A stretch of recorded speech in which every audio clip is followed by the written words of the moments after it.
가정에서 부모님, 사랑하는 자녀들, 일하는 직장, 이 모든 삶의 모든 부분 속에서 우리는 좋은 사람들, 나를 교훈하는 사람들 주변에 살고 있고, 또 조금만 생각해 보면 우리는 살아있는 모든 우리 삶의 주변이 온통 감사로 둘러싸여 있다는 사실을 알게 되고, 이것을 깊이 드러내는 신앙의 아름다운 사람들의 삶으로 인하여 가정도 사회는 아름다워질 줄로 믿습니다. 태양은 떠올랐잖아요. 바람은 불잖아요. 또 따스한 공기, 시원한 바람, 계절은 쉼없이 변화하면서 우리를 가르치고 있어요. 만일 우리 사랑하는 자녀가 엄마한테 엄마, 도대체 나한테 뭘 해줬다는 거예요? 라고 말하면 엄마는 기가 막혀서 할 말이 없어요. 아주 어린애가 아무것도 모르는 애가 그런 말 한다면 조금 이해할까? 다 큰 애가 엄마 아빠가 나한테 뭘 해줬어요? 라고 말하면 이게 말이 되느냐 말이에요. 태어남 자체가, 먹는 것 자체가, 사랑하는 모든 것이 부모의 은혜 가운데 있는데, 만일 우리 예수를 믿는 사람들이 하나님의 사랑이 뭡니까? 라고 물어볼 때 우리는 할 말이 없을 거예요. 온갖 사랑과 은총 가운데 둘러싸인 우리 성도들, 이렇게 아름다운 찬송을 통해서, 이웃 사랑을 통해서 또 아름다운 삶을 향해 나가는 우리 복 있는 성도 되시기를 바랍니다.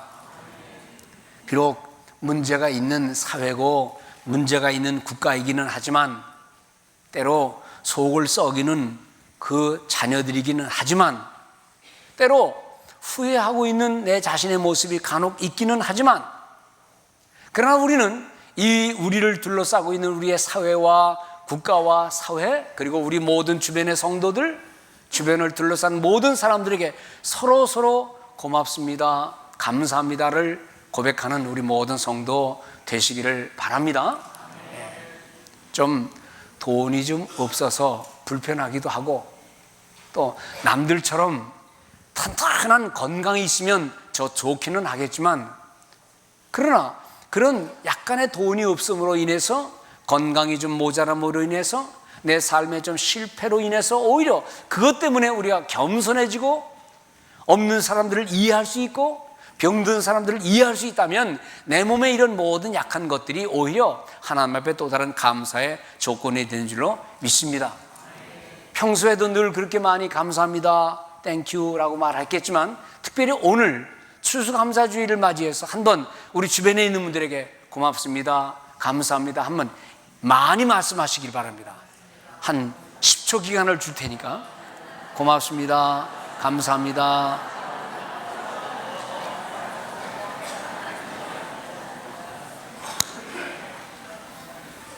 누군가를 향해서 고맙습니다, 감사합니다.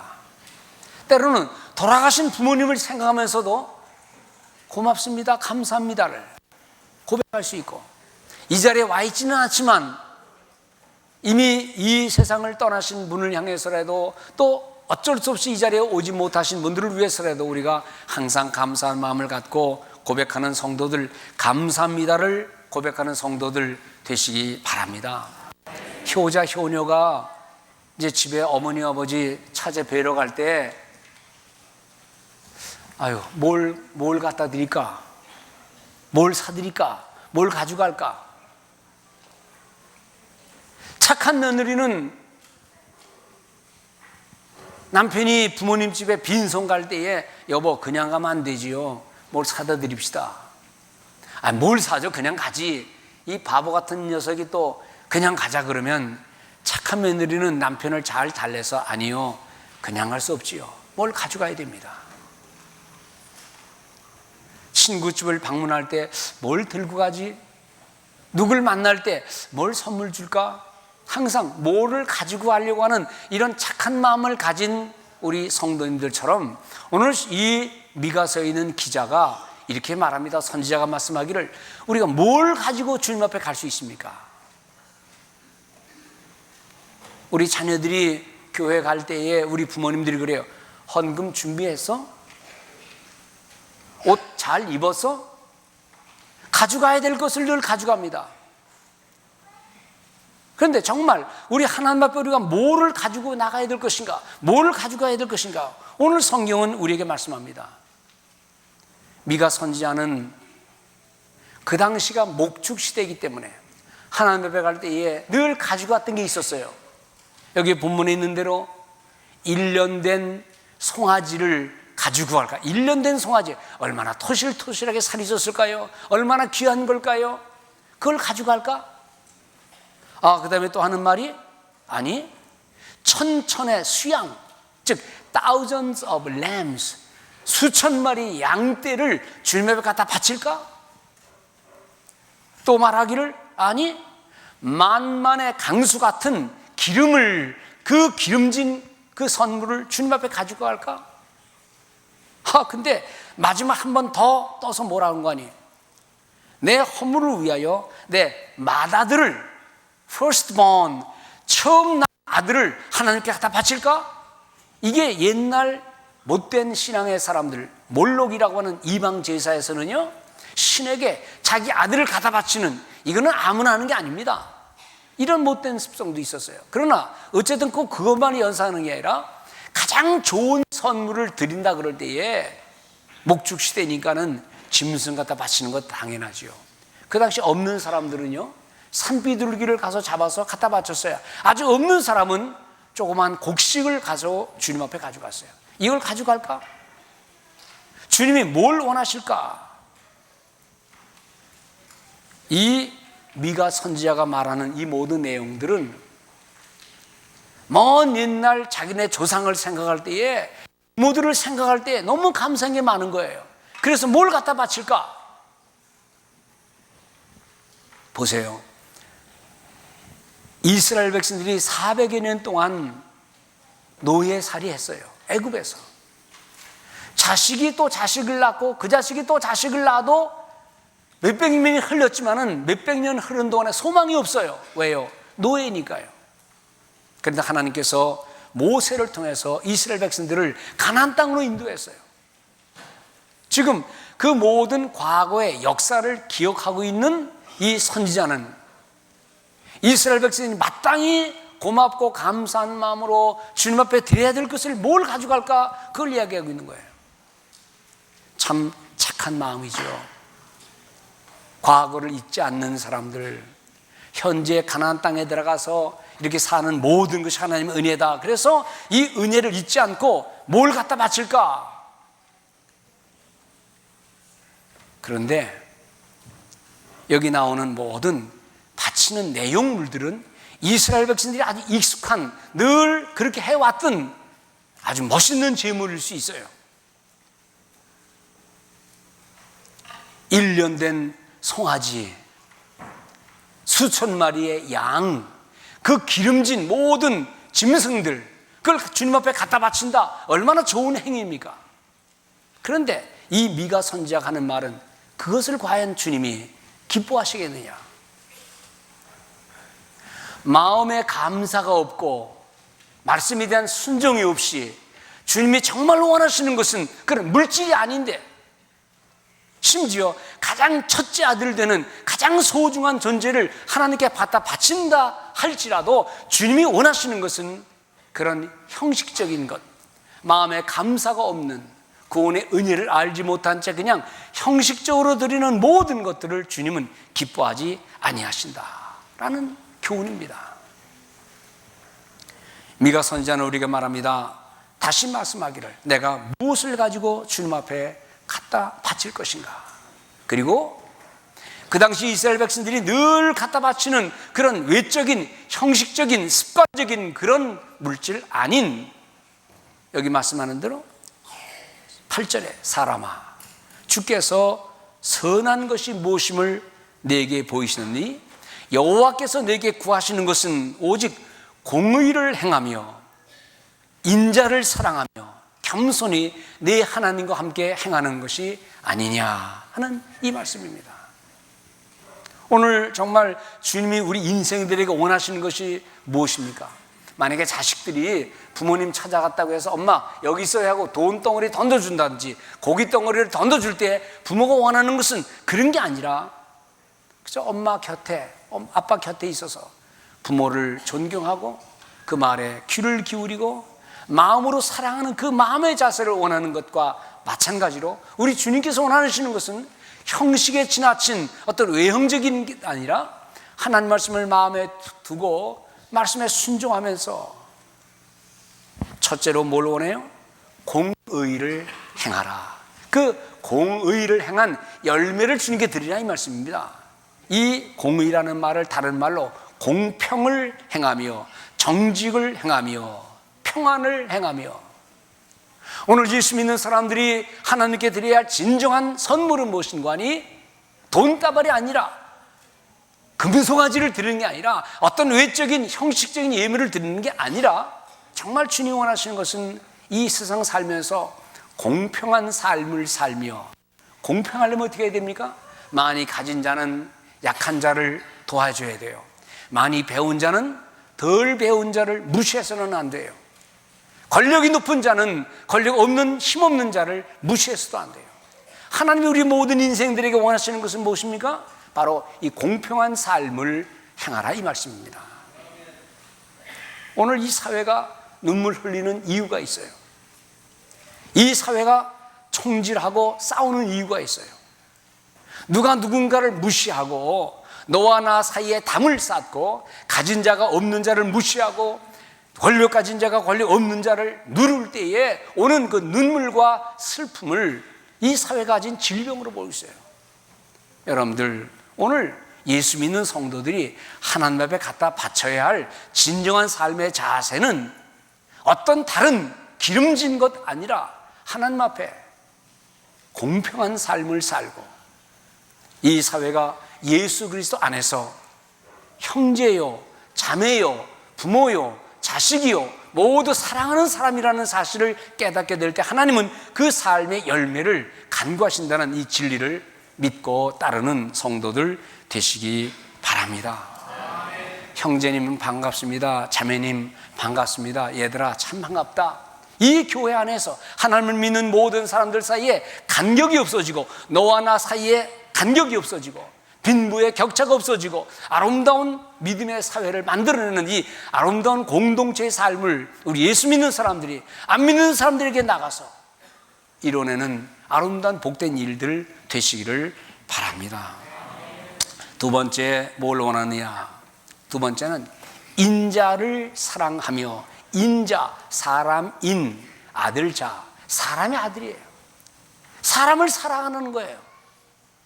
사람을 사랑하지도 않고 불법으로 모든 일을 행하면서 이거 하나님 받으십시오 할 때 그 하나님은 그런 거를 받지 않으신다 이 말씀이에요. 인자를 사랑하며, 사랑이라는 단어, 동정한다, 불쌍히 여긴다, 긍휼히 여긴다 그 말이에요. 우리 하나님께서 성도들에게 거두실 가장 중요한 추수는 무엇인가 하니 어떤 외적인 형식적이 아니라 사람을 사랑함으로써 그들을 내 곁에 두게 하고 그들을 그리스도 앞으로 인도하고 어려운 사람을 돕고 불쌍한 사람을 불쌍히 여기고 긍휼을 베푸는 그런 삶을 주님은 열매를 거두신다 이 말씀입니다. 종종 제가 설교 시간에 말씀드리지만 저희 어릴 때 시골에 집 주변에 과일나무가 많았어요. 근데 우리 어린아이들이 어릴 때 그 쉽게 따먹을 수 있는 과일이 많잖아요. 근데 우리 어머님이 항상 손에 닿는 과일은 못 따먹게 해요. 그리고는 사다리 타고 나무를 기어 올라가서 높은 것은 따먹게 해요. 가까이 있는 건 못 따먹게 해요. 왜 그러느냐? 가까이 있는 것은 지나가는 나그네들이, 저 동네에 어려운 사람들이 살았어요. 서울서 밀려온 사람들이 살았는데 그 사람들이 신장로 길을 건너서 우리 집을 지나다닐 때 이렇게 봐가지고 얼른 따먹을 수 있도록, 그거는 지나가는 나그네들을 위해서 놓은 거니까 손대지 마라. 여러분들, 예수를 안 믿는 우리 부모들이었지만, 예수를 안 믿는 우리 조상들이었지만, 우리 조상들은 이렇게 이웃을 섬길 줄 알고 어려운 사람들을 위해 뭔가를 베푸는 그런 마음을 가졌는데, 오늘 성경에서 우리 하나님이 받으시는 마음은 뭐냐? 그것은 바로 어떤 형식에 지나친 예물이 아니라 마음으로 사람들을 사랑하는 그런 삶의 모습을, 그 사랑의 열매를 받으신다 이 말씀입니다. 여러분들, 예수를 믿는다 하면서 내 이웃을 미워하는 일은 안 되는 겁니다. 내가 주님을 섬긴다 하면서 성경에 나오는 대로 성경은 부자들에게 고아와 과부를 돌보고 있는 사람이 없는 사람을 돌보고 교회의 모든 사역이 어려운 이웃들을 돌보고 살피는 일에 항상 관심을 두고, 그것이 선교의 이름으로 교회의 이름으로 자선의 이름으로든 항상 교회는 이런 자선을 베푸는, 믿는 모든 사람들이 어려운 이웃들을 베풀어내는 이 아름다운 주님의 말씀을 우리의 생활 속에 늘 행하면서 그 사랑의 열매를 하나님께 드리는 우리 모든 성도들 되시기 바랍니다. 아름다운 추수의 계절입니다. 추수감사절이 시작된 것이 원래 이 땅에 하나님을 잘 섬기려고 돌아왔던 1600년대에 저 유럽의 믿음의 사람들이 씨를 가지고 뿌렸는데, 가지고 온 씨를 뿌렸지만 이 이상한 땅에 그 곡물이 나올 리가 없죠. 빈 털터리로 한 해를 겪었습니다. 그때 그들이 추위에 겪었을 때에 인디안들이 그들에게 다가와서 옥수수와 감자와 과일 열매를 함께 나누면서 그걸 나눠 먹었어요. 그 다음 해에 그들이 뿌린 씨에서 열매가 나올 때 그들은 그 열매를 가지고 인디안들을 초청해서 같이 음식을 나눠 먹고, 초기 기독교 역사를 보면은 1600년대에 그리스도인들은 저 숲속에 있는 인디안들을 찾아가서 복음을 많이 전하면서 귀한 사랑을 베풀었어요. 그러다가 돈의 먼 유럽 사람들이 미국 땅에 들어와서 그만 인디안들을 살육하는 못된 일들이 시작됐다는 겁니다. 여러분들, 그리스도의 사랑을 가지고 내 이웃을, 낯선 이웃을 가까이 하는 복 있는 성도, 주님이 받으시는 아름다운 신앙의 열매를 만들어내는 우리 모든 성도들 되시기 바랍니다. 제가 어떤 글을 읽다가 어느 약한 자녀를 둔 어머니에 대한 글을 제가 봤어요. 이거 참 재미있구나. 그리고 이걸 보면서 눈시울이 읽을 때마다 좀 그러더라고요. 그 내용을 제가 좀 읽어드릴 테니까, 자녀를 사랑하는 어머니의 마음에 대한 얘기입니다. 제목은 세상에서 가장 행복한 선물.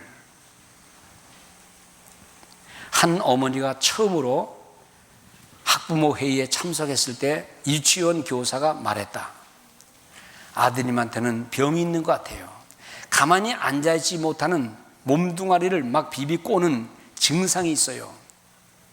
자리에 앉아서 3분도 채 견디지 못하는 그 모습 보면 어머니, 이 아이 데리고 병원에 가서 체크해 보시는 게 좋을 거예요. 집으로 돌아오는 길에 아들이 엄마에게 물었다. 엄마, 오늘 선생님이 엄마한테 뭔 말 했어? 순간 엄마는 콧등이 시큰해지며 눈물이 솟구쳤다.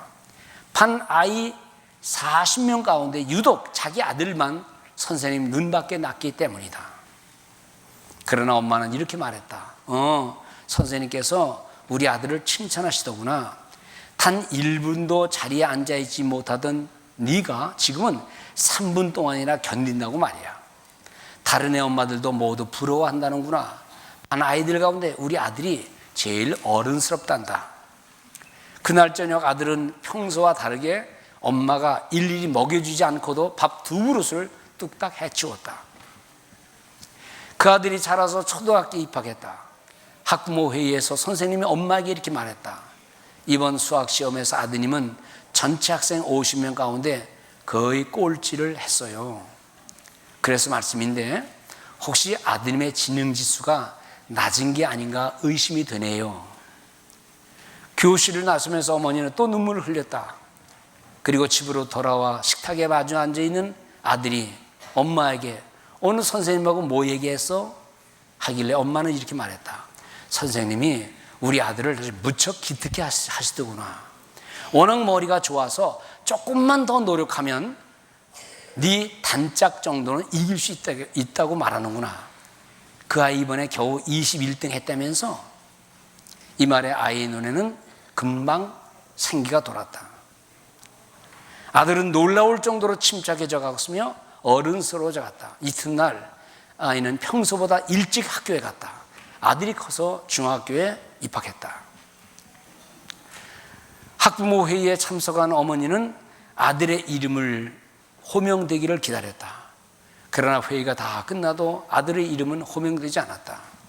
뭔가 잘못된 게 아닌가 하고 묻는 어머니에게 담임 선생님은 이렇게 말했다. 어머니, 지금 성적으로는 아드님이 고등학교 입학은 아무래도 힘들 것 같습니다. 학교 문을 나서니 아들이 기다리고 있었다. 길에서 엄마가 아들의 어깨에 손을 얹으며 말했다. 선생님이 모레 묻는 아이에게 선생님께서 너에게 아주 좋은 기대를 하시더구나.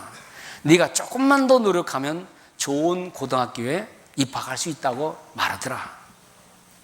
그 이듬해 아들은 고등학교에 입학했다. 3학년 졸업반을 앞두고 있는데 하루는 학교에서 아들에게 왔다 가라는 전화가 왔다. 그 소식을 들은 엄마는 자기 아들이 대학에 합격했다는 이해감이 들었다. 얼마 후 학교에서 돌아온 아들은 명문 서류 봉투를 엄마에게 건너 주었다. 그리고는 그 아들은 갑자기 몸을 돌이키더니 자기 방으로 뛰어들어갔다. 그리고는 엉엉 소리내어 울기 시작했다. 뒤쫓아간 엄마가 감격에 온 목소리로 말했다. 얘야, 이 기쁜 날 울기는 왜 울어? 엄마, 난 내가 머리 나쁜 애라는 걸 알아요. 하지만 엄마가 지금까지 계속 나를 믿어줬잖아요. 아들의 말을 들으며 엄마는 지난 10년간 가슴속에 묻어두었던 눈물을 참을 수가 없었다. 그동안 참았던 눈물이 쏟아졌다. 그 눈물은 두 손에 받쳐든 합격 통지서를 적시고 있었다. 참 재미있는 의미 있는 얘기예요. 이 글을 보면서 제가 잠깐 볼을 보다가 제가 이렇게 적었습니다. 이건 제 글입니다. 이제부터는. 그 어머니가 배운 사람인지 얼마나 똑똑한 사람인지 나는 모른다. 그 집이 부유한 집인지 또 얼마나 넉넉한 집인지 모른다. 오히려 우리의 삶은 그저 저 어머니와 같은 넓은 마음, 미래를 희망하는 마음을 갖는 것이다. 무엇에 집착하고 자기 뜻대로 되지 않는다고 분노하고 자기 생각만을 고집하고 자식이라고 함부로 판단하고 남들이 하는 소리에 속이 상해서 함께 손가락질하는 것이 아니라 자식을 품에 안고 기다리면서 응원해주는 어머니의 모습이다. 남과 비교된 내 자식 또는 남과 비교된 내가 아니라 그저 미래를 바라보면서 지금의 현실에도 감사하고 항상 미래를 향해 넓은 마음을 잊어버리지 않고 위로하고 격려하는 거다. 이 어머니가 가졌던 그 마음, 그것이 바로 우리 하나님의 마음이 아니었을까. 우리의 많은 허물에도 불구하고 기다리시는, 참고 인내하시는 그 하나님의 모습 말이다. 이건 제 말입니다. 그런데요, 여기 지금 과일이 저기 있잖아요. 사과도 있고 큰 호박도 있고 배도 있고, 이 과일이 가만히 보면서 만약에 과일이 말을 한다 그럽시다. 그러면 과일이 뭐라 그럴 것 같아요? 주인님 고맙습니다.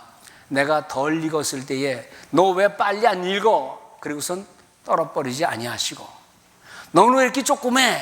그래서 떨어버리지 아니하시고 그냥 내버려 두고 기다리니까 저렇게 다 익고 또 익고 아름답게 커지고 하는 이 모습, 우리 하나님께서 우리 인생들을 참고 기다리시는 그 모습들, 자녀를 기르는 그 부모님의 마음, 이것이 바로 우리 인생들을 향한 하나님의 마음이 아닐 것인가.